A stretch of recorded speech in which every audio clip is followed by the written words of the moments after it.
Present వచ్చేసి యూట్యూబ్‌లో ఒక పెద్ద ప్రాబ్లమ్ అయితే రావడం అయితే జరిగింది. ఆ ప్రాబ్లమ్ ఏంటి అని గైస్ మీకైతే క్లారిటీగా చూపిస్తాను. ఇది నేను ఓన్‌గా ఫైండ్ ఔట్ చేసిందైతే కాదు. వేరే క్రియేటర్ అయితే చెప్పడం అయితే జరిగింది.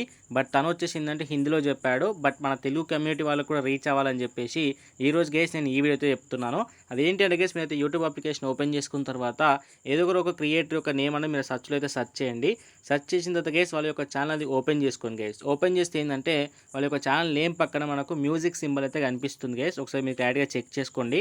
అండ్ మీ యొక్క ఛానల్ నేమ్ సైడ్‌లో కూడా మీకైతే మ్యూజిక్ సింబల్ అయితే కనిపిస్తూ ఉంటుంది గైస్. ఓకేనా?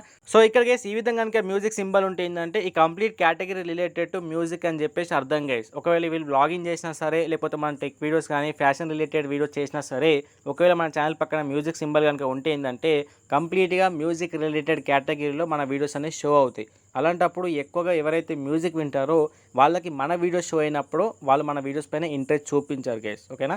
దీనివల్ల ఏందంటే మన వ్యూస్ అనేవి డౌన్ అయ్యే ఛాన్సెస్ ఎక్కువ ఉంటాయి. వచ్చేసి బగ్ అని చెప్పేసి చాలామంది క్రియేటర్స్ చెప్తున్నారు. అందరైతే ట్వీట్ చేస్తున్నారు డైరెక్ట్‌గా యూట్యూబ్‌కి అయితే. వెరీ సూన్ నాకు తెలిసి రేపు ఆఫ్టర్‌నూన్ వరకు ఖచ్చితంగా ఈ బగ్ అనేది అప్డేట్ అవుతుందని చెప్పేసి అనుకుంటున్నాను. వెరీ సూన్ అప్డేట్ అయితే ఏందంటే ఛానల్‌లో ఒక షార్ట్ వీడియో అయితే చేసి గైస్ మీ అందరికైతే రివీల్ చేస్తాను.